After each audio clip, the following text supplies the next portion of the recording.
You're now listening to Sound Talent Media. Check out more shows at soundtalentmedia.com. Hey, what's up, everyone? I'm Matt McGackie, the vocalist of Cryptopsy and the host of the Vox and Hops Metal Podcast, where I sit down with fellow metal musicians. We talk all about their lives and music while sharing killer craft beers. If you've ever wanted to sneak backstage and share a beer with one of your favorite musicians, well, Vox and Hops is the podcast for you. This week on the podcast, I dropped a killer episode with Kelly Schaefer of Atheist. There is this episode and over 440 other ones to help you enjoy life, metal, and craft beer. So what are you waiting for? It's time to become a Vox and Hops head. Cheers! Hey, what's up, everybody? Thank you so much for tuning into this episode. I'm really excited to share it with you. But before we do, I just need to tell you about something that we're doing because it's pretty cool and it's pretty important. And it's helping out some organizations that I think could really use the help right now. As you know, Minneapolis has been kind of the center for all the protests and everything that's going on right now in the United States. And it's been hit really hard in a variety of ways.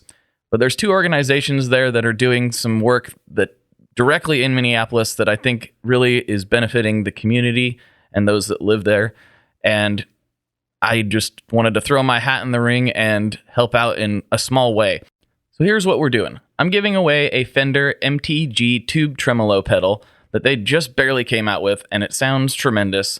I'll probably be making a demo with it this week, and you can check that out. But in the meantime, there are other demos out there if you're curious. It's a really great pedal, and it really is tube powered, and it's got a lot of options. It's really great. But enough on that. You can look all that up later. So the way you enter to win this stuff is you can go to one of these two organizations or both, and I'll put the links in the show notes. The first one is the Legal Rights Center, and their website is thelegalrightscenter.org. Real simple. And it is a law firm that provides free legal services focusing on juveniles of color. I think that's really important. You know, a lot of people don't have access to high quality legal help, and you never know when you're going to need it. And it can really impact people negatively through no fault of their own. So I think that's a organization doing some really, really great work. The other organization is the Lake Street Council. Their website is welovelakestreet.com. Again, I'll put that in the show notes.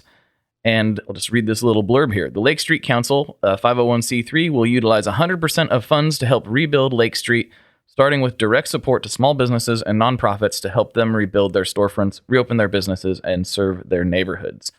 I don't see how anyone could think that that is not a good thing. So if you go to donate to either of those two organizations and then send your receipt to pedalgiveaway@gmail.com. Again, this is all going to be in the show notes. So you can donate to one of those two organizations, then send it to pedalgiveaway@gmail.com. If you give to both, yeah, you can get double entries, sure. But you just need to make sure you send that in two separate emails, because I'm literally going to scroll through that inbox with my eyes closed to pick the winner of this thing.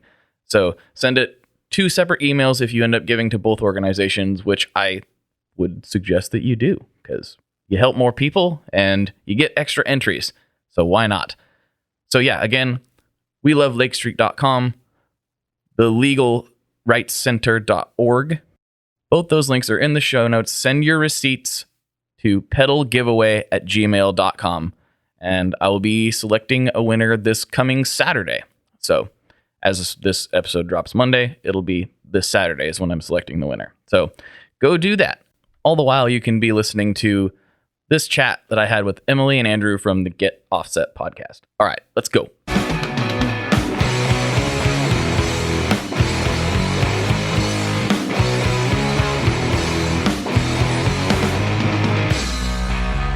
Hello, everyone. Welcome to another episode of the Tone Mob Podcast, the show about guitar tone and the people behind it. I'm your host, Blake Weiland, and with me today I have Andrew and Emily from the Get Offset Podcast. What's going on? Oh, hi. What's up, dude? You know, just chilling in the shred shed, talking into a microphone as per usual.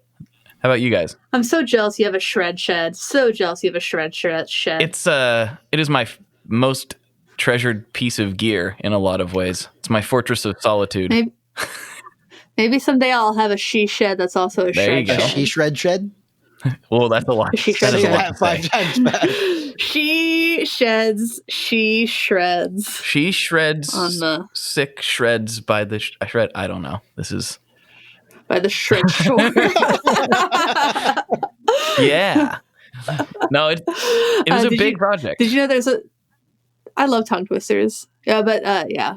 Big project, I imagine. Yeah, we talked about it a little bit on episode. Actually, I guess we shouldn't just pretend like we weren't just talking for an hour plus on your podcast, because we were. Not to pull back the curtain too much, but we're double podcasting today. But, Marathon. What? Yep. Barry from Grez Guitars, we got into the actual construction of the shred shed, and he is an actual acoustical consultant, and so he had a lot of insight into all that stuff. So that was pretty fun. Nice. Maybe next time when travel becomes a thing again. My band plays in Portland quite a bit. I would love to come down and hang out at some point. Sure. Yeah, you can come in here and nerd out. There's pedals and guitars and all kinds of stuff, to blinky lights and knobs and a piano. You could spend hours out here, trust me. And there's in and out, so you've got me just hook, line, and sinker across the board. Wait, does Portland have an in and out? That's southern Portland, southern Oregon. It's Kaiser, which is about what? I don't know, a 45-minute drive from here, depending on traffic. Oh, that's not From bad. where I'm at that's up here in Seattle, it's exactly 3 hours and 27 minutes without traffic from my door to their drive-through. And then you'll be in line for 2.5 hours. So worth it. you'll be waiting on your order for 45-ish minutes. Hey, now In-N-Out's fast. They're incredibly efficient. In-N-Out, I've been there multiple times. It's never been really fast. I've had pretty good luck with it. Once the order come in, it was about In-N-Out 10-15 minutes. Dude, I've been on at kind of a late hour, and I didn't feel like there were a ton of people there. It took me 45 minutes to get 2 cheeseburgers and some animal style fries or whatever. That's a bummer. It was, and you know what? And then I had to pay the Uber to get there and the Uber back. It was awful. And that's what I like to call money well spent. All of that to say, Blake, I really can't wait to visit you at some point. Yeah, it'll be a good time. I mean, I really like In-N-Out. I'm a big fan of it, but I also, we've got some better options just right close by. So yeah, Portland's got good food. Yeah, it's I will never leave. The food, I've got gear and I've got food. I'm set. I'm good. I don't need anything else. I will. And this is the part of the show where Andrew wonders to himself, did he really just get away with inviting himself over to Blake's place? Yeah, probably. I mean, whatever. Come on down. Yeah. Why not? So let's get into this a little bit. You guys have had a podcast for quite a while now and had, we've had some of the same guests on, and it's a little bit of a different, little bit of a different vibe, less of a straight ahead interview and more of a topic based show, but it's still all around guitars and gear and all that good stuff that we all love. But what I don't know about either of you is, where did you come from? What's your superhero origin stories? When did you start playing? And how did the podcast come into existence? Oh man, that's a lot of questions at once. Ladies first. I got to think on this one. So I started playing guitar when I was 8. I got my first guitar for Christmas when I was 8, and there are pictures to prove it, including me in a very, very handsome red bathrobe that I was wearing apparently when we opened gifts that day. But I really started playing guitar hardcore when I was 10. Basically, as soon as I could get my hands to fit around the neck of a guitar. My mom had this old 1970 Epiphone acoustic guitar, so she gave me my first guitar lessons, and we had a family friend who played guitar, and I was just hooked. Ever since I was 10, I've basically been very serious about playing instruments and guitar, and it's I don't think I knew how much it would impact my life when I started playing, and I am positive my parents had no idea how much. But basically, I play guitar because my mom had one. Yeah, and that's how I got started. How about you, Andrew? I'm just going to come right out the gates here, and I'm going to admit, I didn't even start my musical journey as a guitar player. I started as a drummer. And I know saying that right out the gates means that everyone's going to judge me and my intelligence levels. I'm totally kidding. Started as a drummer, and because neighbor 2 doors down from us growing up the street that I grew up on played drums, and I remember just he would play in his garage, no soundproofing, you could hear it 3 streets over, and I just like, that sounds awesome. I want to play that. Really dig it. And so we ended up talking to the neighbor, and my parents agreed to let me do lessons with him. Really sweet guy. He ended up giving me free lessons for years. Just came over once a week. And after about a year or so, my parents bought me my first drum kit. I was able to start practicing on something other than books that were just laying around. Books, pillows, anything I could get my hands on. I just had a pair of sticks. That was my only gear for like the first year of my journey. But fast forward a few years, I've been playing drums for a little bit. And in high school, I did 3 things. 1, I was a student. 2, I was an athlete. And 3, I was a musician. I played for like the I forget what the class is called, but like the classical orchestra. And I also was the drummer for the high school jazz band. And then as an athlete, I ran cross country. Now, my sophomore year, I ran cross country so hard and just refused to take break days. I didn't let myself rest. I overtrained and ended up with stress fractures in both ankles from just training so hard. And I found myself going, well, I can't play drums because both legs are wrapped up for months. And I just was going nuts from a combination of like, I can't play music and I can't be the athlete that I thought I was going to be. What do I do now? And my dad played guitar. And so I just kind of grabbed my dad's acoustic and disappeared into my room for a few months and came out the other end with a couple of chords under my belt. And next thing I know, a couple of years later, I'm buying my first electric guitar. I'd fallen in love with the idea of that. And then I started getting effects pedals, and that just became a rabbit hole that I fell headfirst right into. And no shame. I love drums. I love guitar. I love music as a whole and all of the equipment and the technology, and the part of me that just loves to fidget is just completely head over shoulders in love with this whole ecosystem. Head over shoulders. Nice. Wow, you just keep with it, man. So where did you two like get together and decide like we're going to start a podcast? That seems like a thing to do. Yeah. So Andrew and I are both based out of the greater Seattle area. I'm actually in Seattle. I don't know if Andrew's mailing address is technically Seattle. It might be now. It's not technically, but I'm pretty close to downtown, relatively. You're closer to downtown. No, I'd say we're probably equidistant now. But so Andrew and I are both in Seattle, but we connected through just the gear groups. I remember, I think we first talked, we were talking about whiskey because I was working a whiskey event in one of the groups. But as originally, Get Offset had 3 hosts, and the other one was Zachary Ryan Saucier. Saucier? How does he say it? So you're missing a step here. Originally, I am. Originally it was just Zach and I. We were going to start a podcast, and we were looking for a 3rd host. And Andrew, Zach was in the worship guitar sound group with you, and he talked to me about how you'd be good for the 3rd host. And that is we're skipping basically details. how... We're skipping details already. Oh. What friggin' details are we skipping? Obviously, we're doing great. We don't need podcast hosts. We don't even remember therapy anymore. At all. Time is but a figment of our imaginations. No, all right. So, I am an administrator over the Worship Guitar Sounds group. We got about 15K members, and Zach and I, once upon a time, were both admin of that group. And he reached out to me, and he's like, "Hey, can I interview you for my podcast?" To which I said, "You have a podcast?" He never. We remember this differently. I don't think the intention was ever for you to be just like an interviewee. I think it was always a co-host, and maybe just that got lost in translation somewhere. Well, he must have played it off really well, because I feel like if you had asked me, "Hey, do you want to host a podcast?" I would have been like, "What?" That's out of left field. Oh, he said he asked you if you wanted to be on the podcast, didn't he? He left it relatively vague, and so I just assumed like, okay, cool, we'll do an episode. I don't know what you want to talk about, but sure, why not? We'll jump into this. And he's like, well, we don't really have a podcast yet. And I was like, okay, that seems random. Why are you asking me to guest on a podcast that doesn't exist? And next thing I know I'm a host.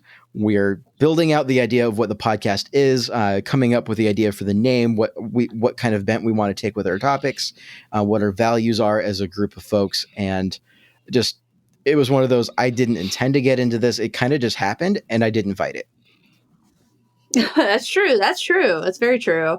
Yeah. So originally Zach was on the podcast with us ultimately, just because of difficulty. It's so hard to schedule 3 people. Right. Well, especially Zach's in a different time zone. He's based out of the Midwest, and that just, long story short, ended up being just Emily and I after the first couple of episodes, and we've kind of just ran with it since. Yeah. It's been fun. It's been a trip. What got you guys to start? Like, I know you primarily talk to each other, but you have started getting more and more guests on. When did that process start, and who did you first interview? I guess it's not really an interview, but you know what I mean. Oh, so this is an epic story. We always wanted to have co-hosts, but I was always of the mindset that I wanted us to have maybe co-hosts on half the episodes and just be Andrew and I for the other half, because we didn't want to play the game of live and die by who we had on the podcast, especially early on. Yeah, that is challenging. I'm here to tell you. Yeah. Oh, I'm sure you know all about that. But to answer the question, like when we first got an interview going, was actually months before we launched the podcast. And this is a tale of an epic road trip day. We're based out of Seattle. That was so fun. That was so much fun. So we actually had should do it again. Had 2 guests on our show before the show had even started. We drove from Seattle all the way out to the Tri-Cities area and interviewed Rick Matthews in his studio. I was for Matthews Effects. Sweet. I was sitting there like I was getting full on imposter syndrome. I had been following Rick's work. I was like, he does awesome, like really awesome stuff. I love at that point. Like I just was in love with his reverb. He had just released the Astronomer V2 also. Right. And so I'm sitting here like, what am I doing here? I've never done a podcast. All right, we'll just go ahead and go for it. So we did the interview. And then right after that, we drove out to Yakima, which is where Curtis Lamberton of Lambertone's Pickups is at. And we did an interview in his home. They're both so gracious to have us and has such a great cat, that guy. And then we drove back. And it was all in one day. So it's like 6 hours. Emily and her husband Rick picked me up at 6 a.m. and I didn't get dropped off till after midnight. That's a big day. That is intense. But it was so well worth it. And I think it was during that trip, I'm like, this is it. I love this. This is awesome. I don't know why I haven't been doing this sooner. I think it's kind of like when you're dating somebody and you know that your first road trip together is going to be like the first big test of your relationship. And then if that works out fine, you're like, okay, that means we can endure stressors together. Except that was like our first episode. I know, but it's kind of like it felt like the sort of the same sort of energy for me. Like, how is this going to go? Am I going to want to murder him? Like, what's going to happen? Yeah. But it was all chill. And I think we have, like a good sort of like podcast chemistry. We can hang out for like several hours apparently without hating each other. All important things. And, doing a project with somebody. Yeah, no, it was a good time. I think it's really funny that we ended up recording the pilot after we had done those 2 episodes as well. It's funny looking back. Right. I'm like, why did we not record? Like, we hadn't done an episode before, and we're sitting in Rick Matthews' studio going, all right, so how do we start this? What now? Yeah. We figured it out. It was kind of, it's always like when I was filming my first gear demos, I'm like, well, this is not going to be perfect. So let's start with the biggest thing we can start with. Yeah. It's such a weird, this whole industry is so weird. It's funny that you mentioned Rick, because like Rick and I kind of stepped into the industry and it's weird. I still find it, Andrew and we discussed this at NAMM. Like you mentioned imposter syndrome earlier. I still haven't gotten over that. And I don't know that I ever will. It's, I always feel like, I'm like, what am I doing here? I'm just some dude. But I think you would call that just like at least having at least a modicum of humility. I don't know. I don't know if it ever will go away. Maybe I should hope that it doesn't. But I don't know. It's a weird space for me. But Rick is an interesting one that you brought up, because I did some of my first stuff with him too, and we were both kind of kicking in the doors on the industry around the same time. I remember the first time I met Rick was he would just barely started his brand, and he was at the Tacoma, like a Tacoma guitar show. And I just happened to be in town for some training for my job at the time, and I was like, I'm gonna go check out this guitar show. And oh, hi, I'm Rick, blah blah blah. And then we like didn't see each other again for like a year, and then we were periscoping in Chris Benson's shop. Oh, Periscope! Yeah. I remember that. Yeah, we were periscoping in Chris Benson's shop, and it was a mess, but we did our best. And I was still like, what am I doing? This whole thing is, what am I doing? But it's interesting that we both kind of started with Rick. He's a great dude. He's a great dude. He's incredibly generous. Both him and Curtis really had no reason other than just to be nice, to let us into their homes and let us kick off a show that had no credibility, had no listener base at that point. They just like, sure, we'll take you for an afternoon, and like literally into your, like, let me send you my address. I've never met you before. And I can't say that's really should be a winning strategy for getting to know someone. Be like, hey, what's your address? But they're so kind and generous. I couldn't have picked a couple of better people to have kicked off the show with. It will be forever grateful for the hospitality that they both showed. And I think that just is, this show often is a love letter to the guitar industry, but I think that's just, this business attracts, for the most part, there's definitely some bad apples, obviously, but for the most part, I think it attracts a certain type of person, and that type of person is usually pretty chill, at least in the effects pedals world. Yeah, I can't. There are definitely bad apples in the music industry, like as a whole. But I think the people who get into this, like with the understanding of there's not a lot of money in this, usually pretty great people. Yeah, I mean, I remember like some of my first episodes, I was like, I wonder what happens if I call up Keeley Electronics and try to talk to Robert.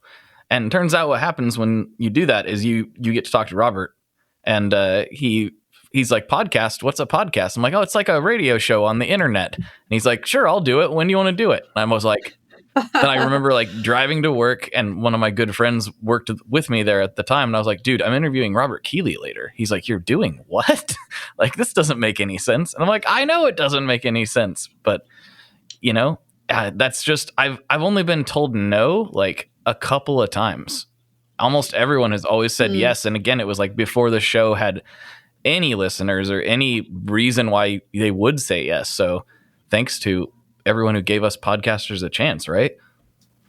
Oh, yeah. Totally. And also thanks to Emily for giving me a chance. You know, it might not always be apparent listening to our show, but we're actually very different people, and we don't always agree on this. I say that with tons of sarcasm, by the way, but we are very, very different people, and she's put up with me, and definitely appreciative of that on that front as well. Thank you. I'm not the easiest person to deal with. No, but like in all seriousness, like we come from very different backgrounds in the music industry. We do from very different perspectives for our personal, religious, political beliefs. I mean, and so the ability for us to be able to interface and have intelligent conversations about this is really predicated on this level of respect. That's the word I'm looking for. And cats. Oh, I got mine. I just scooped her up. Say hi, Carrie. Sorry, she's just looking around. Yeah, I'm just going to pet her for a while. Sorry. Ignore me. Why are you both on mute? I didn't mean to be on mute, and I was talking about your cat. Okay. I just realized that. Oh, I was here trying to be my cat's professional, and I was the opposite of that. My cat's name is Princess Carrie Fisher. She's adopted. Don't tell her. Well, I would assume she was adopted. That you'd have some explaining to do if that was not the case. Adopt, don't show. There you go. As they say. I would like to, I would love to be able to say something like charitable about why I was on mute, or like, I totally talking about, sorry, I was just taking a swig of my beer. Oh, now you're drinking beer. Yeah, I was drinking coffee for a podcast earlier, and then in typical COVID-19 quarantine fashion, I switched immediately, like just directly one after the other, into beer. Is it a coffee beer? I'm drinking. It's not. I'm drinking a Firestone 805, which, fun fact, is the zip code or the area code I grew up in. There you go. Aww, nice. Love. Love that. So you said you guys come from very different backgrounds. Can you elaborate on that a little bit?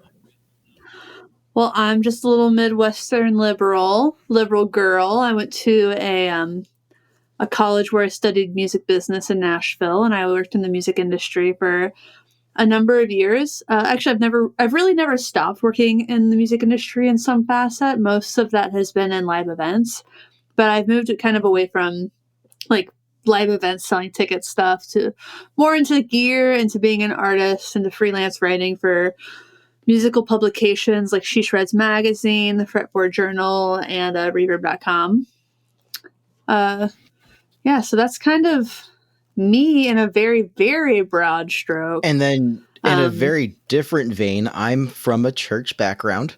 I still go to church, but I mean, that's been the majority of what my experience is with playing. My undergrad degree, so I actually have a bachelor's degree in practical theology. I study to be a pastor. I'm not currently working as a pastor, but that's what I study to be in undergrad. And I grew up playing in churches. That's just kind of what I do. So I'm very tied into the praise and worship community. I mentioned earlier that I'm an administrator over at Worship Guitar Sounds, and it's a very different aspect of the industry than, say, Nashville is in a lot of ways. And then politically, I like to joke that I'm sorry, Nashville's very, very CCM though. Well, I've never been to Nashville, and so I guess that's what I'm trying to say in terms of we've got very different experiences. I've been to a lot of small and medium-sized churches and been plugged in that way with my music experience. I was in a metalcore band when I was in college. Emily does not dig that style of music, and I tend to be into the heavier kind of stuff. And then politically speaking, I like to joke that I'm a recovering conservative. To which people often give me like some like really strange furrowed eyebrows of like, oh, well, then you hate conservative. Like, no. And I just like to say that in the sense of I was raised on a pretty strong diet of Fox News. My dad was in the military, and it was just kind of the world that I grew up in. And that's the lens in which I viewed the world. And now that I've grown up and kind of moved out on my own, I see things a little bit differently now. And I like to, it's just the perspective where I'm coming from tends to be very much this is what I knew as a kid. This is what I know as an adult. And the truth is probably somewhere in the middle. Yeah. So. I feel like we all kind of take that journey, right? I used to, I hate to be the, I don't know what you want to call it, like the stereotype, but I used to be like, I know how the world works when I was, a teenager. And clearly I did not know how the world worked, because I have substantially changed many of my viewpoints from that time to now, which I think is what most people probably should do if you're growing. I don't know. Maybe that's not accurate. Maybe somebody's does have it all figured out, but I haven't met that person yet. And neither have I. And so that's kind of just the posture I've taken is I'm constantly questioning the assumptions that I have about my worldview and about how I view other people and political religious beliefs just across the board. Is I know what I was raised to believe. Is that rooted in reality, or is that just a tradition that I kind of just clung to? And so that's also how I approach our podcast in a lot of different ways. Is I will share what I think, and I'm very open. I've been shut down by a couple of guests who have been like, no, you sit down and listen to me. I think like Louise. I was going to say Louise was not. Louise and I both were like, hey, wait a second. Louise put me in my place, and Louise from Dwarfcraft Devices, right. That is, for all the listeners. And I'm okay with that. And that's generally the posture that I take is I want to listen to what other people have to say. Not to say, and I know we got into this conversation talking about ways that Emily and I are different. I'm not saying that she's not that way as well, but that gives you an idea of like the very different backgrounds that Emily and I have coming into this. And so I think that gives us a lot of diversity in the way and ability to kind of banter points back and forth. Since you guys have such different approaches and life, like, I guess you're just way different. Do you guys approach gear differently? I don't know. Do we? Andrew? Yes. What do you think? Okay.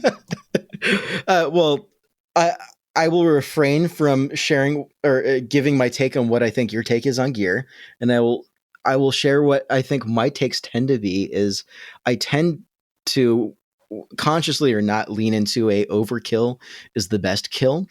kind of mentality. Oh, yes, you do, don't you? Bigger, better, the most pedals I can fit on a board. Like that's at least naturally where I tend to gravitate to, and forcing myself to be like, okay, do I really need 8 overdrives on this board build?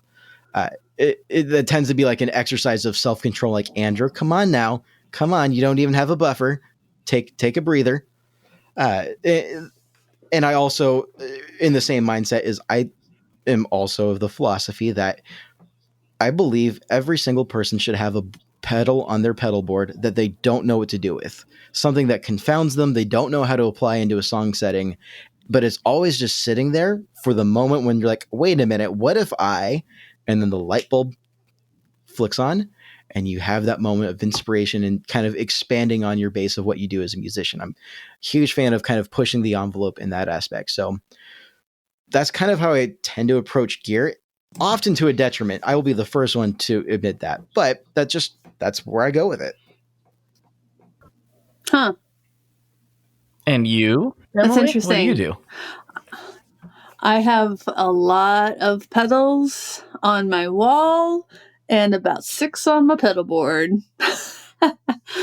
Listen, I love pedals and I love having a lot of them, and I love being able to experiment sonically with things. But my main band, Sunday Crush, it doesn't need that much for me to fill the song the way I need to fill the song.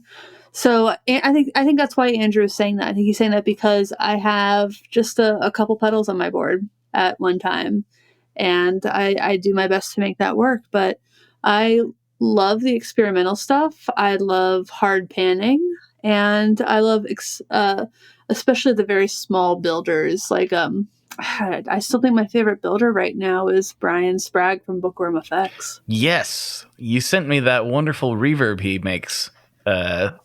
The Multicano, yeah. And I was aware of him, but I hadn't realized he made that pedal in particular. And thank you for that. That was a wonderful gift. Thank you. Yes, that was a Inner Circle Secret Santa. 60 cycle hum for the listeners who may not be aware. But yeah, it's kind of interesting, and I try to avoid it on the show as much as possible. And it's not usually too difficult because I'm interviewing a guest that is not from our little podcast community, but we often, I think we oftentimes forget, like when listening to other podcasts, that while our community on Facebook is really awesome and amazing, I forget how many people I have listening that aren't even involved in any of that at all.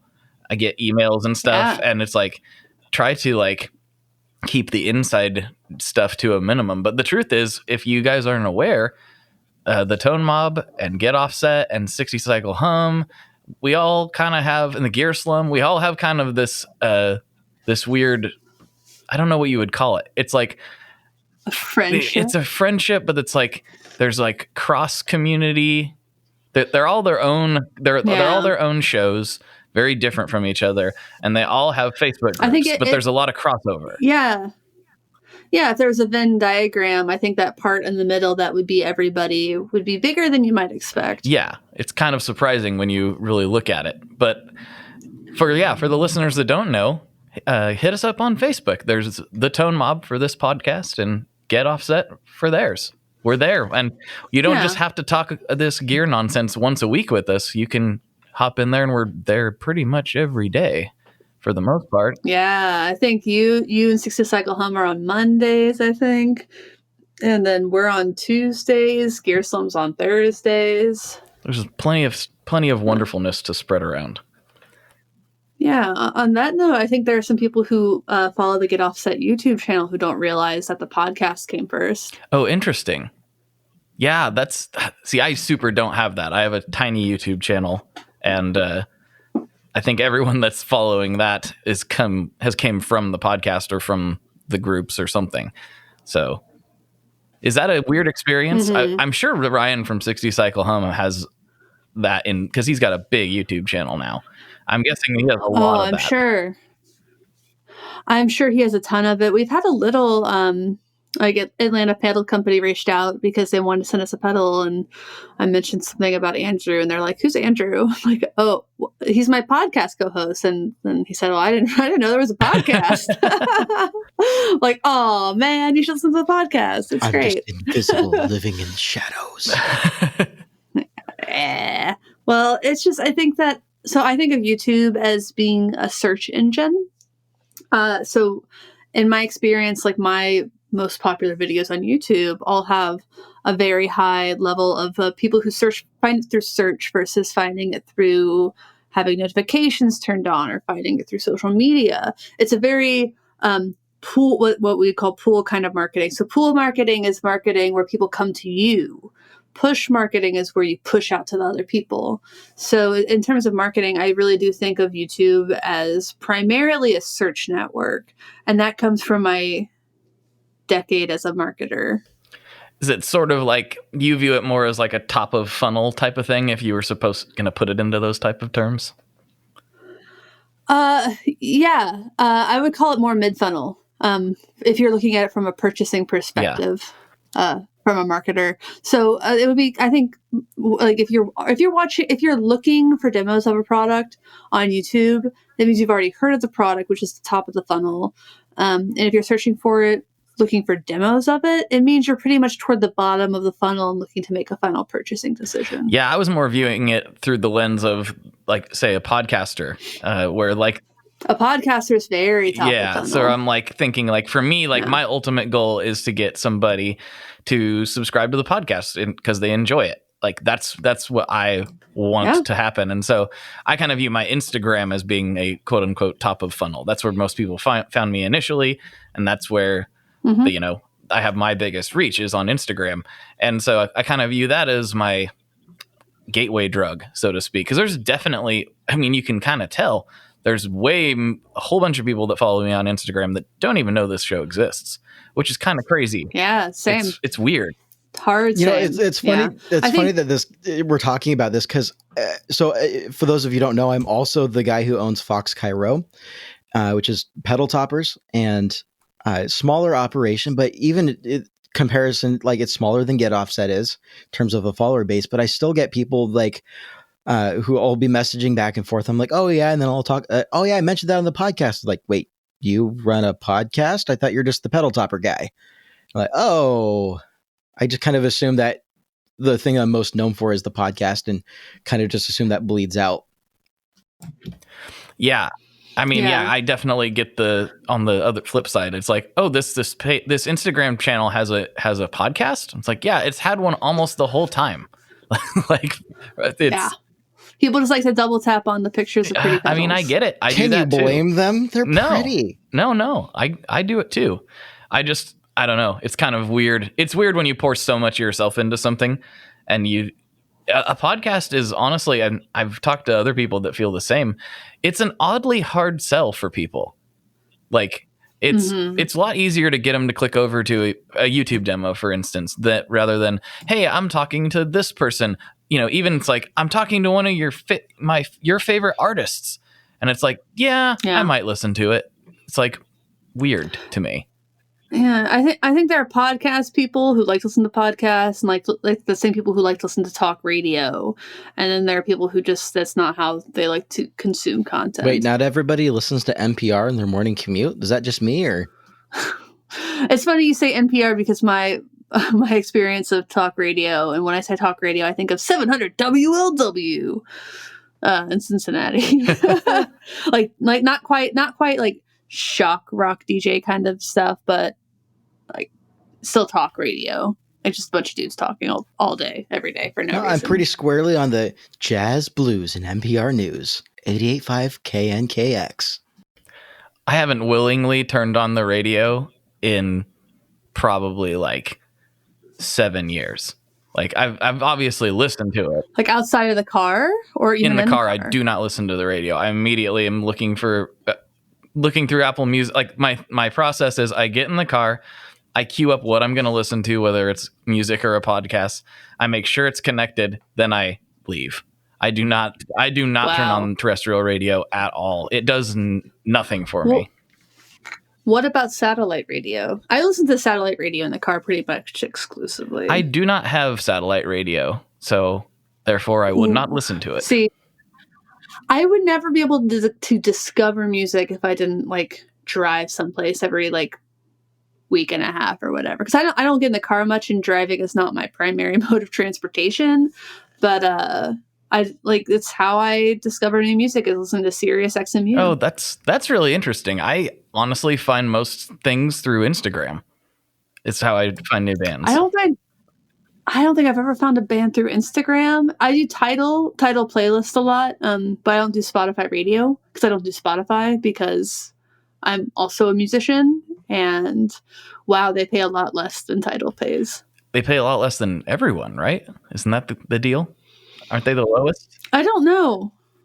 They're among the lowest, but they have the highest volume, which does kind of make up for it. But if everyone who used Spotify switched over to Tidal, artists would make at least twice as much money. Well, that would be nice, wouldn't it? And it's the same amount of money to join those I'm platforms. on Apple Music. So, I don't know where that slots in. I should take a look at that.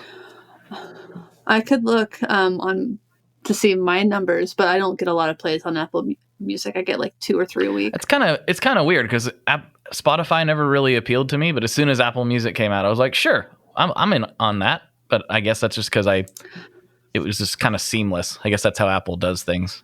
Yeah. Yeah, and Spotify saying they can't pay artists more money, and then they turn around and give Joe Rogan $100 million. Yeah, that's kind of an interesting move, isn't it? What do you think that's going to do for podcasting in general? I don't know. I mean, I don't understand. Did Joe Rogan ever have like a real radio show, or is he just kind of like Howard Stern, but for podcasts? As far as I know, he never had a radio show. He obviously did Fear Factor and UFC stuff, but I think his podcast largely started with just for him and his buddies smoking weed and talking. I think that's all it is. I mean, well, he also had some stand-up comedies. He did some work there. Did he do the Insomniac thing, or was that David? That was Dave Attell. Yeah, that was Dave Attell. I don't know why I get them confused. But I've only watched a little bit of a Joe Rogan stand-up, and I just remember getting to the point where he's talking about how intelligent dolphins were, and if only they could talk, and just thinking to myself, man, I am not high enough to enjoy this. Yeah, I've watched a little bit of his comedy. Yeah. I don't like him that well as a comedian. I have really enjoyed some of his interviews, though. I think he's developed into a good interviewer because he's done it however many thousand times. But I'm more curious about how him moving over to Spotify, if anything, is going to shape the podcasting industry. I wonder what that's going to do. I don't know. I mean, you've seen these brands like Wondery and Gimlet become Exactly Right Media kind of become these podcaster homes. I think it will eventually lead to just more commercials in podcasts for sure, or moving over to a paid model to avoid commercials, kind of a la Hulu. So that's where I think it would probably end up going. Like if somebody started a sort of music-based podcast network and asked us to join, I'd probably consider it. Really, really, really consider it. It's that's funny that you mentioned that because that's something I've been working on, but more on that later. Oh. So, but it's really difficult to pinpoint. Podcasting is such a weird medium. We know it's powerful. It's obviously impacted us in a lot of ways. Like, I don't know, I've gotten to do some amazing things as a result of the podcast that I never would have gotten to do otherwise. Mm-hmm. Have you gotten to same. What's the coolest thing you guys been exposed to? I think probably going to NAMM and Summer NAMM and interviewing the CMO offender is a big one. I think probably more has come from starting the YouTube demos. So I guess I can go ahead and punt this one over to Andrew and see if he has a different. I know he went to Winter NAMM. I did go to Winter NAMM and I got to do some awesome interviews. I mean, I don't know if I could really pin down what the coolest thing I've done is. Let me start with this. I was blown out of the water when we were able to interview Matthew Hoops within the first couple months that we started. And the reason for that is I grew up being a, goody good Christian kid, but also with like a little bit of an edge in liking rock and roll. I grew up listening to Reliant K. And I know a lot of other people, a lot of other people did. And Matthew Hoops is the guitar player for Reliant K. And that was one of the main, influences for me as a musician early on. And so I remember sitting on this episode, like about to pee myself, and kind of forgetting the whole like Matthew, he's just a human. Not like to downplay anything, but like kind of like the whole like human element. I'm like, this is like one of my like all-time favorite people in the world, and kind of got caught up in that. And I was like, it doesn't get any better than that. And the more I'm digging into this whole podcast, that was like our 6th episode. it was something super early on. And again, another great example of someone being like, sure, I'll do it. Like, tell me when and where, let's do this. Like, by all means, I'd love to help you guys out. I thoroughly enjoyed that interview. It gave me a really great chance to drop in a whole bunch of Reliant K lyric quotes. I really thoroughly enjoyed myself. And since then, I've got to meet Matt a couple more times and develop a little bit more of a friendship. And he's just a really great guy that I really enjoy the company of.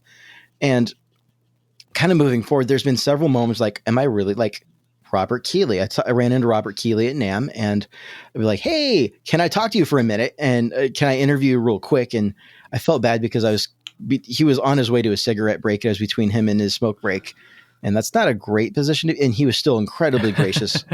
Wow. Yeah. I would not get between a smoker and their smoke break. I blame Blake for this because I just talked to him, and because I ran into Blake on day one, and I was like, dude, we ran into each other at the Reverb booth, and he's like, how you doing? I'm like, I don't belong here. I was like, not actually on the verge of tears, but internally I was starting to get there in terms of like oh my goodness, there's so many people here whose work I admire, I respect, whose work I've been following for a long time, that have been inspirations and reasons for me to dip my toes into this industry in some very meaningful ways. I was just very overwhelmed by that. And he's like, you know what? People want to be talked to. Go up and talk to them. And so I saw Robert Keeley walking, and I didn't really click with me that he was walking towards the smoke pit, but I'm just sitting here like, well, Blake told me to do it, and just to not back down and not be scared. I'm going to do it. I'm going to do it.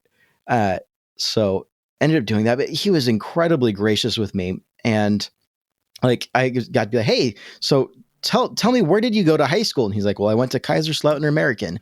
And it was that point where I got to say, I graduated from Kaiserslautern American High School too, because Robert Keeley and I went to the same high school. It just moments like that where I'm just completely blown away by how neat this industry is. It makes it really hard for me to pin down what's the coolest thing you've done, because everything's it sounds like such a Boy Scout answer. Everything is so neat in its own right. It's just brought me to my knees in humility and just been really appreciative of everyone involved. Yeah, that's one of the big things that I've taken away from this whole project. Is like, I've gotten to talk to some of my literal musical heroes on the podcast now, and like some of them have become, like friends.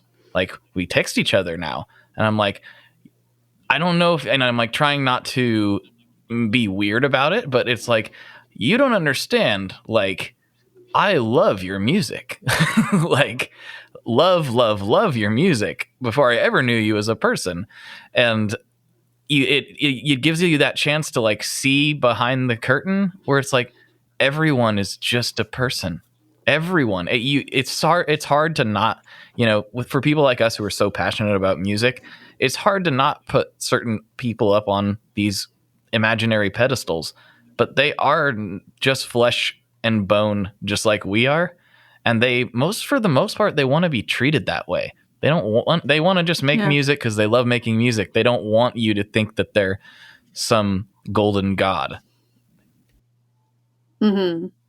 Oh yeah, totally. Yeah, I've definitely experienced that with people too. But yeah, I know Andrew was a big Reliant K fan and just was shocked when I reached out to Matt Hoops. And he was like, I was too scared to do it myself. I'm like, you ask him. No, I don't want it. No, it's you ask him. Also doing a podcast isn't a big ask. And I was really excited when earlier this year we got to have Charlie Bliss on our show, because that was a band that I was able to share very, very special moments with back last summer with some family members and also my husband, who's a big fan. So that was really great to be able to talk to them. And then I had their guitarist Spencer on the Instagram live for us, where he kind of was showing everybody through me how to play different riffs from their band. And people are more accessible than you think. And if you just be cool and are respectful of their time and energy, it goes a long way, I found.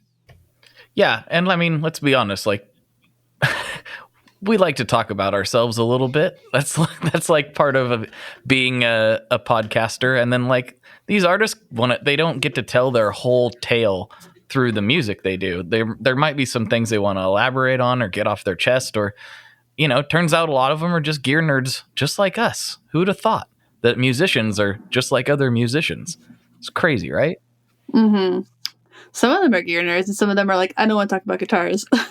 Yeah, I haven't really ran into that very much, but I try to ask people that seem like they want to talk about guitars, if that makes any sense. It's like if they're regularly posting their pedals, or even semi-regularly, it's kind of like, okay, I think this guy likes this stuff.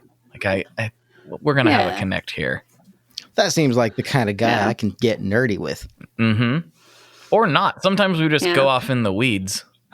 That's fun too. I like just going talk about Traegering or whatever. Oh man, that's one of my great passions. To talk about. That's one of my clients. Really, Traeger? What do you do for them? I've done some work. I've done some. Oh, that's so cool. Some marketing. I love my Traeger deeply and passionately. I know more about prime rib than I ever thought I'd know because of writing an article for Traeger. That's fantastic. I'm not far off from being convinced that I absolutely have to buy one. And you guys aren't helping. I want to buy one. Yeah, I would kind of like to buy one, but my husband doesn't love meat the way that I really love meat. It's great for veggies. I just don't know if it would be the most... That's true. And baked goods. You can bake on Traegers, which I think is just the coolest thing in the world. We cook almost everything on a Traeger. Like, you can do a pan of brownies on a Traeger. You can do all your vegetables on a Traeger. You can do pizza on the Traeger. Yeah, you can do pizza on a Traeger. Dude, I've been wanting to just put a Papa Murphy's pizza on a Traeger so bad. It's fantastic. It really is. It's so much better than a regular oven Papa Murphy's. I can't even tell you. Which is already phenomenal. So much more flavor. It's one of the pizza chains that I, in my humble opinion, think don't get enough love.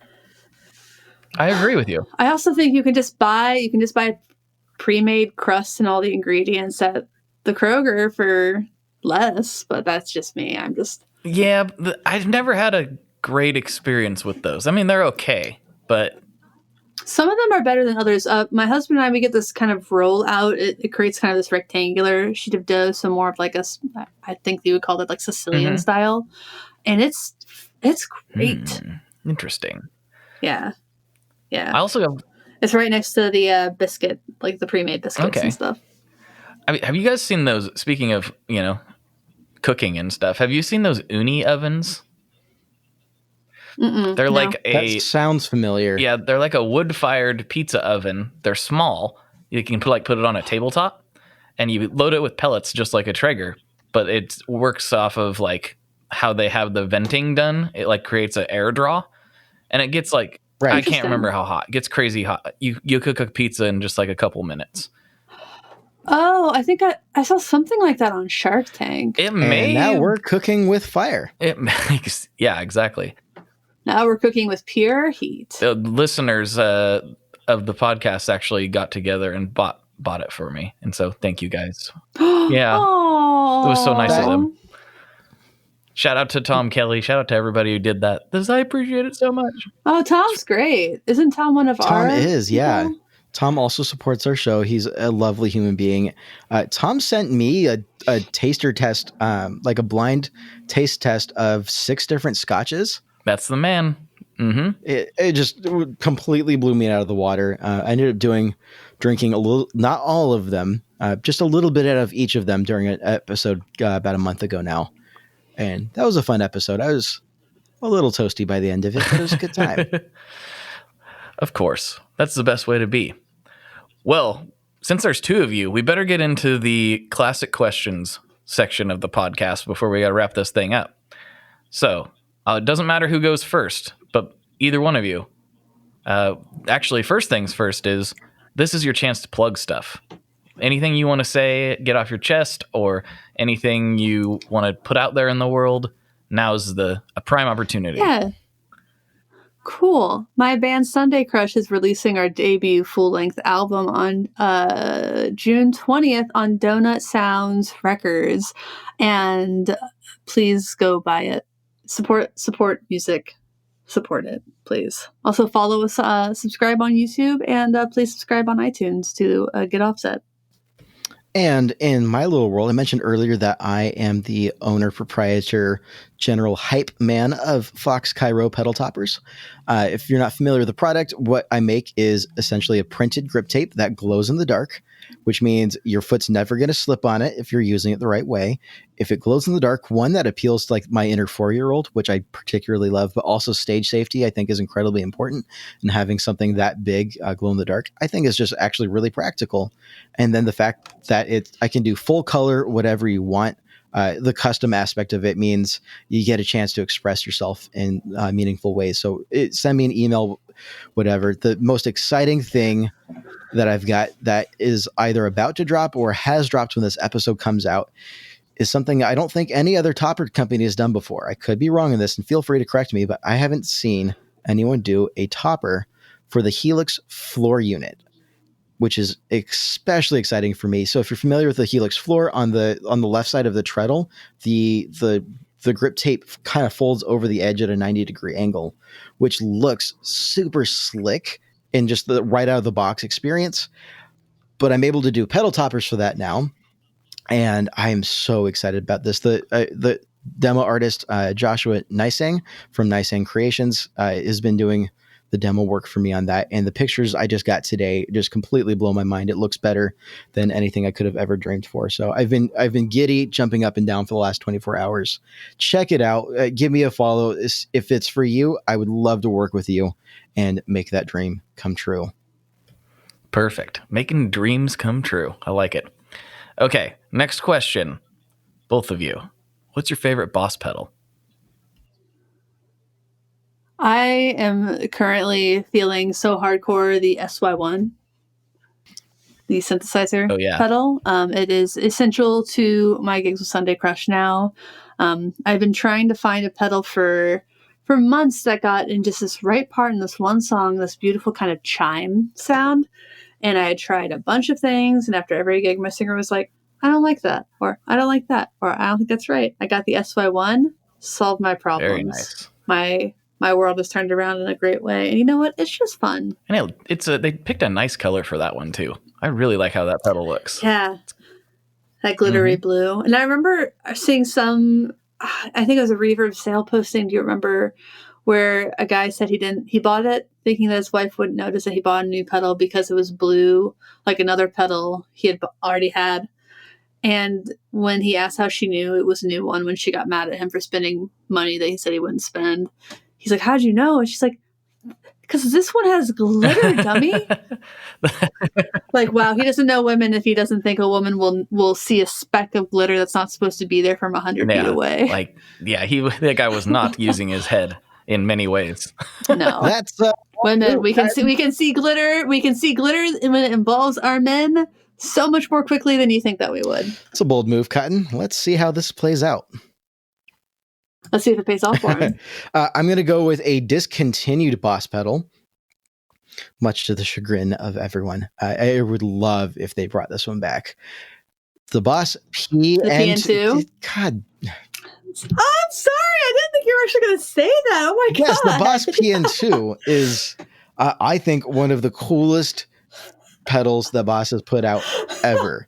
Not only is the color just, I mean, who doesn't love like a seafoam green? It's just a gorgeous color, but like I still am in full disbelief to this day that they swapped out, like they replaced the stereo pan trem with the mono TR2. And the TR2, don't get me wrong, it sounds great. It is a staple tremolo for so many reasons, but the stereo ability of the PN2 and just everything about it inspires me on so many levels. And I don't know, I mentioned this before. I love bigger and better. I love multi-amp rigs. I love stereo rigs, wet, dry, wet, and just the ways that I can fit that into so many different fun wall of sound kind of rigs is just so up my alley. So Yeah, they need to do a Waza PN2 with like different waveforms. That's a hill I will die on. Yeah, that's definitely something I can get behind and would spend Waza money for.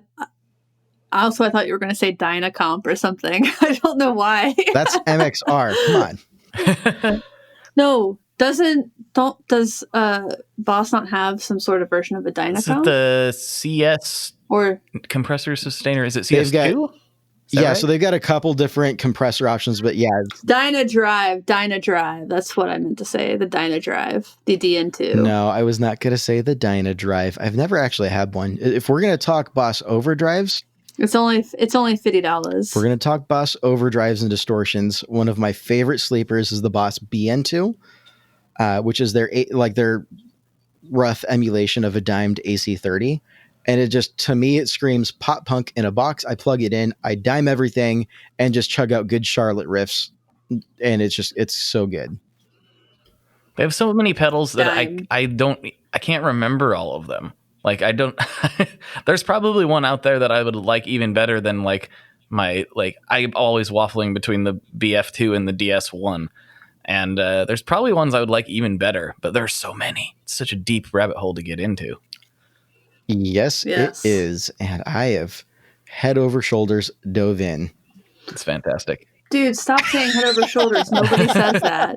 Head over heels. Da, da, See, da, I was da. self-conscious that I'd said it a couple of times before, but the moment you made fun of me for it means I'm going to double down and just keep saying it. I think Head Over Heels is my favorite song by the Go-Go's. And Kathy Valentine wrote that It is a good tune. with Charlotte It's definitely Kathy. a good tune. Mm-hmm. Oh, yeah. So good. Underrated. All right, we're into the final question. You guys knew this was coming. What's your pizza preferences? Hit me with them. Columbus style cracker crust pizza cut into squares, preferably Flyers pizza. That's the one I had a lot. Donato's in a pinch, and Donato's when you're in Cincinnati or anywhere that has a Donato's. Marion's Pizza. Flyers. Yes. I have never had Donato's. I've only seen pictures of it. So good. So good. Crust to crust. They call it to the edge. Oh my gosh. And they have those little pepperonis that just kind of curl up with the heat and become little saucers holding the grease. And you're like, ah, yes. Yeah, I'm about that. I'm really about the little Ooh, and then Ronies. the crunch on it's kind of like a tavern style pizza, but even crispier on the bottom. Oh, It sounds good. It sounds like my kind of thing. I have no experience. I have so many feelings. All right, so Blake, how do you feel about a two-parter answer from me? But it's fine. As long as neither of those parts are St. Louis style pizza, I'm fine with it. I don't even know what that is. I'm going to intentionally. It has Provel cheese, and that crap's like Play-Doh. You buy it, and you buy Provel cheese, and it looks like it's been piped through a meat grinder. It's very bad. I live by it. I am going I to don't like it. intentionally not say whether or not that's one of the options, so Emily's on the edge of her seat waiting to scream. So two parts here. The number one part is going to be the best pizza I have had in my life, which I don't think is ever likely to be repeatable without having to do some serious travel. And it's a very specific, I remember how you ever take a bite of something and you just immediately the memory locks in of oh, I'm going to remember this for a long time. Oh yeah. One of those moments. I mentioned before that I went to Kaiserslautern American High School. I moved there for my senior year of high school. My dad was military. And I just uprooted my life from Southern California and moved it to Germany. And one of the benefits of going to high school in Germany is when, the church does a spring break trip, that means we're driving to Italy. So we drove down to a beachside resort on the northeast coast of Italy in just the small little town. It wasn't anything terribly touristy. And when I say beachside resort, it was just one of those, someone at a church bought it a couple decades ago and it was just kind of barely holding together. No one really knows about it.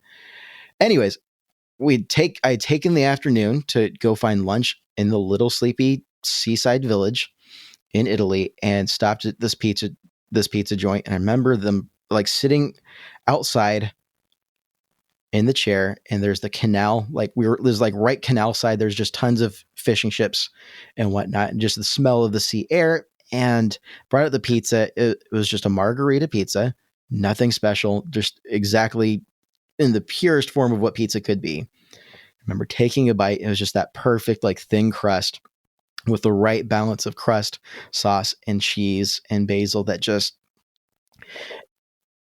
sometimes it hits like that. There's no beating that. However, I understand. That You're making me hungry. That's a very unrealistic expectation to set for any and all pizzas, and I have to respect the diversity of pizzas in general. So this is another part where I call back. You guys are all getting to know me. Overkill is the best kill. In general. It's going to be a very long episode, Blake. In general, I don't like if a pizza has nothing but cheese on it. I'm like, why? Why? Like, why not have more toppings? I want all of the toppings. It's like having 30 pedals on a board. I will go to a pizza place and look for something with like the most toppings, just like the most obnoxious.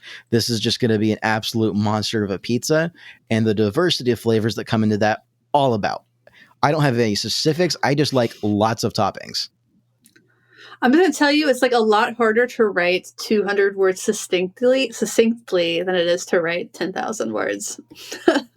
And that's how I feel about pizza. I used to think like you, Andrew.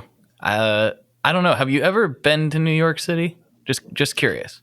Ooh. I have not. Okay. So I used to. New York cheese slice, bro. I understand. Like, I used to be like, put on, you didn't hear me. I said put on all of the meat that you have, all of it. And so I still like that occasionally. But going to New York and having a good slice of cheese, my friend Leon went there and he's like, you got to go and have. I'm like, really, just cheese? Really? He's like, dude. Just you gotta walk before you run, and baby. I did it, and I was like, I understand now. I understand. It changed everything. And there's actually a pizza place here in town. Portland actually secretly, it's starting to be less secret, but it has really good pizza. You got some great pizza. We got some good pizza. What's that place on Hawthorne? By the video game place. On Hawthorne, that Pizza Shoals. The Pizza Shoals is is solid. I like that one. Yes. My favorite that in the city is actually one called Checkerboard Pizza. And Jess and I went there, my good friend Justin Porter, for people who have listened to that episode. We went there because we were like, we're going to try all like our favorite New York, or the Portland's favorite New York style pizzas. So we went there and we got one that sounded just tremendous. It was like this sausage and fennel slice. And I was like, and we got to get the cheese. We got to see what's up. You have to. If you can't do a good cheese slice, you can't do anything else. That's right. And we both ate the cheese slice, and we're like, this is an incredible pizza. This is so good. And then we ate the sausage and fennel one. We're like, this is good, but I wish we had ordered 2 slices of cheese. It just hits like that. So give it a chance. Look, I am happy to give it a chance, and I often do. And I'm happy to be wrong, and I'm looking forward to the day that a slice of cheese blows my mind. I haven't been there yet. It will likely happen at some point in time. I mean, I'm happy to be wrong. I'm always happy to be wrong. I don't have much of an ego that needs to be like supported with I have to double down all the time on everything. So like, look, if you can point me in the right direction, I'll happily go there. But in between now and then, I'm just going to stick to overkill as the best kill. That's never failed. It really has never failed me. Oh, man. I'm young. You guys are all older than me. You are. Wait a minute. How? I thought we were like the same age. How old are you, Andrew? You and I are the same age, Blake. I think. I'm 31. I'm 31. Yeah. I'm 25. He's a baby. Oh, you are a baby. You're a baby. I'm just a baby. So and I'm not. He's baby. I'm not trying to make that a dig. I'm really not. If I wanted to make a dig, I would be incredibly rude and mean about it. I mean this in the most gracious way possible. You guys have more life experience than me, and I really do trust and respect what you have to say. You gotta get a real New York style slice. Oh man, Andrew. Oh, it's a game changer. There was a Blake before I went to New York and a Blake after, and those are 2 different pizza people. And that's how I feel about I remember Italy. when I've had Italian pizza also, and I would take New York pizza Any day. I have not been to Any Italy, day. so I'm glad to travel there someday and find out for myself. You should. Yeah, when all this is over. Yes. Well, thank you guys so much for coming on. This was a lot of fun. Thanks for having Of course. us. Yeah. I've had an absolute blast this afternoon. I've really enjoyed this whole experience. Getting to talk to you for an afternoon. This has been radical. Radical. Well, it's the most people I've talked to at once for any amount of time in a very long time. Yeah. No, please don't leave. Don't leave. I need to talk to people. Oh, if you want to talk to people, we can stick around and do a little Patreon action if you want. Ooh. Yeah, totally. All right. Well, let's wrap this one up then. So for Andrew and Emily, this is Blake. And as always, folks, good luck and good tones. There you have it, folks. I hope you enjoyed this interview with Emily and Andrew. You can check their podcast out wherever you listen to this podcast. In the same places, just search the Get Offset podcast. And don't forget about our giveaway with the MTG Tube Tremolo pedal. You can go to welovelakestreet.com or thelegalrightscenter.org or both. Donate and send your receipts to pedalgiveaway@gmail.com for your chance to win. A huge thank you in advance. I know Minneapolis thanks you as well. I've got a lot of friends there, and I know we've got listeners there, so I'm really excited to be able to offer a hand in a small way. So thank you, and thank you for tuning in. I will talk to you all next week. One last thing before we totally sign off here, I just want to remind you that if you do any shopping at Stringjoy, that's Stringjoy guitar strings made in Nashville, that will help me out as well. As I've said for years, I'm heavily involved in that company, and I really do think they're making the best products on the market. So if you would like to try custom strings, go to tonemob.com/stringjoy and check them out today. I seriously love what the team down there is doing. I help them out with all kinds of things, and by you supporting them, you are also supporting me as well. And hey, you need some strings, so why not get some custom strings just for your guitar and playing style? Again, the link for that is tonemob.com/stringjoy, and that will take you right to their website, and you can do all your shopping through there, and that will help everyone involved out. So thank you very much. Talk to you next time. We are brought to you by the wonderful folks at Gun Street Wiring Shop. Yes, Gun Street Wiring Shop. I've talked about them before. I used to say based out of Bend, Oregon, but guess what? Sean moved to my neck of the woods. Sean's in Portland. Sean is awesome and has helped me with a bunch of stuff lately. And if you have wiring needs for your guitar, he can help you too. If you want to get weird with it, he can get weird. If you just need to spruce things up a little bit, there's your guy. He takes all the guesswork out of doing your guitar wiring, and he makes it simple, and his customer service is top-notch, and I can't say enough good things about Gun Street as a company. I really respect Sean and what he's all about, and the product is top-notch. I've got 3 different guitars that now have Gun Street harnesses in them, and I could not be happier. So go to gunstreetwiringshop.com and check them out.